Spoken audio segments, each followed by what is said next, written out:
Senator Klyne. Honourable Senators, I rise in support of Bill C-18, legislation to enhance fairness in the news marketplace, sponsored by Senator Harder.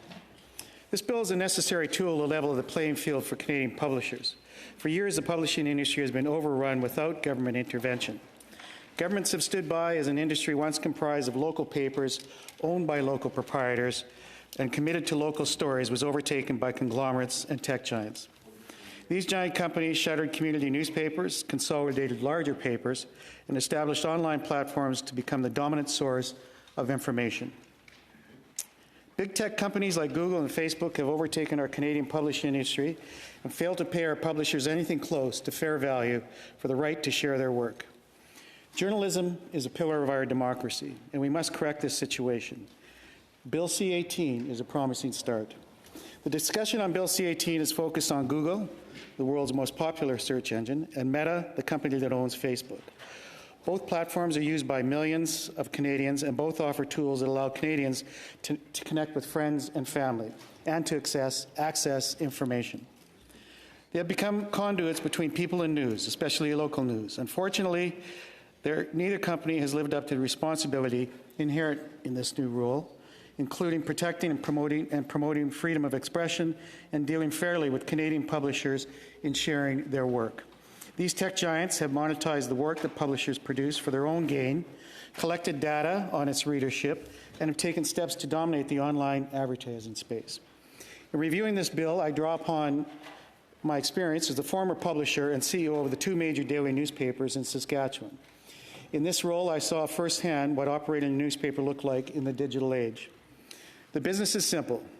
Publishers, whether they operate online and or in a newsprint format, depend on advertising and subscription revenues to fund their operations. Advertising pays for the newsroom, pays for the equipment, and pays for all the people that get the Daily Miracle out every day and have done so for over a century. This system worked well for years, even when the internet came along and turned the industry on its head.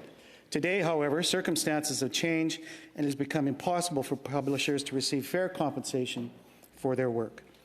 Allow me to dispel some myths about this bill and the publishing industry. First, I'd like to address the fiction that publishers made little effort to adapt their products when the internet began to take over the medium. This is false. Publishers made great efforts to move their products onto multiple platforms. They tailored their news content and advertising depending on whether a person was reading it on the desktop, their cell phone, their tablet, or in a newsprint format. Unfortunately, these efforts were impeded by Google's unfair advertising practices, and I'll talk more about that in a moment. Second, I'd like to address the claims that this bill is being used to subsidize legacy media. Again, this is not true. Bill C-18 is not about trying to preserve old systems. It's about ensuring that Canadian publishers are properly compensated for their work. Bill C-18 has nothing to do with propping up a legacy media. Finally, I want to be clear that sharing someone else's news content without providing proper compensation is not good business. It's unfair and damaging to the free press. Depriving content creators of proper payment deters creation. That means less content for platforms and less credible news for Canadians. Of course, using someone else's work without reciprocity is not new in the publishing industry. Radio stations refined the practice of rip and read decades ago. With platforms like Google and Facebook, however, that practice is elevated to a whole new level. Google is not just the world's leading search engine. It morphed into a dominant online advertising company. That's not a hyperbolic statement. Google effectively owns the business of online advertising placement, and their anti-competitive practices have made it difficult for publishers to get their fair value for ad placement, and hence difficult to thrive and pay for their publishing operations. Colleagues, allow me to share a short history of Google's advertising business, and in doing so, help define the problem before us. In the early 2000s, Google began to increase its online advertising presence. Their goal, seemingly, was not just to compete in this space, but to dominate it. As an article in the National Post recently noted, quote, Google's strategy wasn't to remain a search engine, but to expand and control all online advertising. But it wasn't going to be that simple. To control online advertising, Google first had to take over its competitors. So in the early 2000s, they acquired DoubleClick, a company that held a 60% market share in the software that publishers used to sell ads on websites. While Google's purchase of DoubleClick may have seemed like a simple corporate transaction, it forever altered the way digital ads would be bought and sold. Buying DoubleClick allowed Google to own the market. They now had a huge list of advertisers and owned much of the existing ad space online. At the same time, they owned AdX, an ad exchange network that connected buyers and sellers. This gave the company a near monopolistic level of control over online advertising, maybe a quasi-monopoly. That remains true today, and Canadian publishers have tried in vain to compete in a digital world where buyers, sellers, and brokers of ads are all working through a limited number of companies under one umbrella. The numbers don't lie. The U.S. Department of Justice suggests that Google has a 90% share of the sell-side inventory on the digital advertising market. In other words, Google controls nearly all the market space that publishers use to sell ads on their websites. By their own estimates, Google collects, quote, on average more than 30% of the advertising dollars that flow through its digital advertising technology products. I don't understand why the U.S. Federal Trade Commission did not block Google's acquisition of DoubleClick in 2007, but this is the reality publishers must live with. The situation has become so bad that the U.S. Attorney General recently launched an antitrust lawsuit against Google for monopolizing digital advertising technologies. The United Kingdom has launched a similar suit. The U.S. lawsuit argues that Google is engaged in a systematic campaign to seize control of the online advertising market. And they further argue that Google itself believes that, quote, increased competition between its ad exchange, AdX, and publishers would increase publishers' revenues by 30 to 40%. These statistics underscore one simple fact. Canadian publishers are forced to do business with Google because Google is virtually the only game in town. This allows Google to set the terms, and they've been denying publishers their fair share for years. Critics of C-18 have argued that the bill is being used to prop up failed publishers who had their chance to adapt and didn't. That doesn't add up. I know because I was in the business during the years when Canadians were embracing the digital world. Traditional publishers have made huge efforts to move online, and many new digital-first publishers were created. Both traditional outlets and the new companies did their best, but they simply could not and still cannot compete in a domain where the ability to receive fair compensation is blocked. Canadian publishers are not unable or unwilling to adapt, nor are they suggesting they have an inherent right to Google's money. They are simply asking for fair value. I also want to address Google's public response to C-18 and to share my concerns with their recent actions.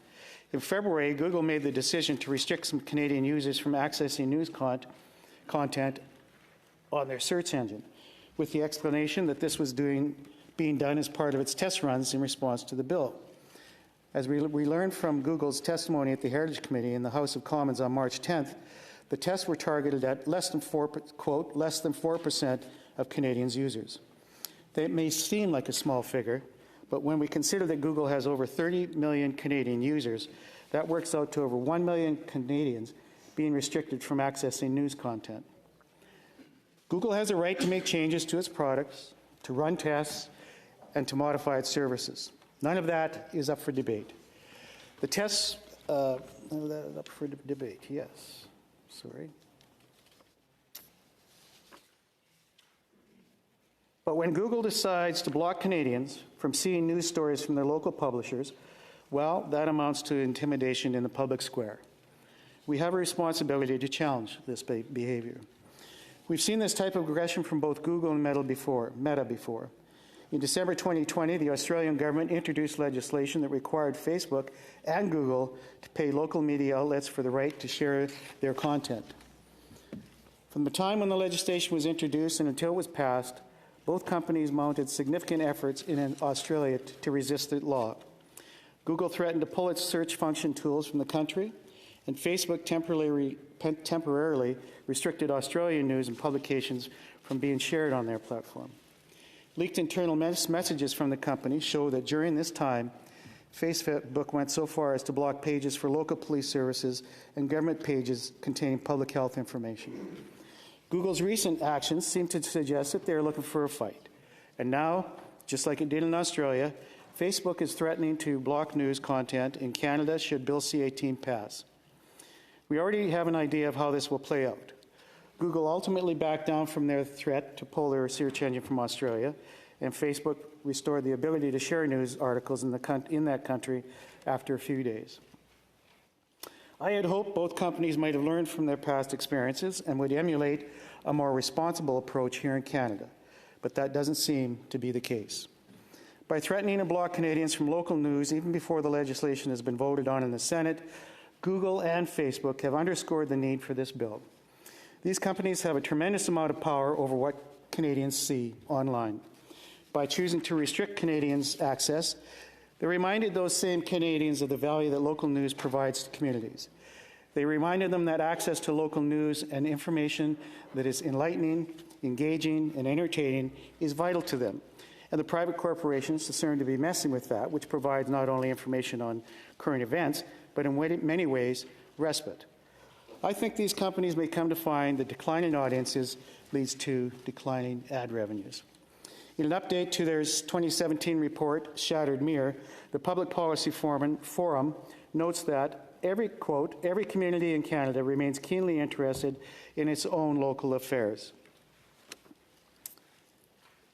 Google and Facebook did not do away with that interest, but between them, Google and Facebook drained advertising from the news publications for which that interest was both the point and the business model. When we look at advertising revenues for community newspapers, that rings true. News Media Canada estimates that advertising revenue for community newspapers shrunk 66% from $1.21 billion in 2011 to $411 million in 2020. We know that this legislation can work. We've seen it in Australia.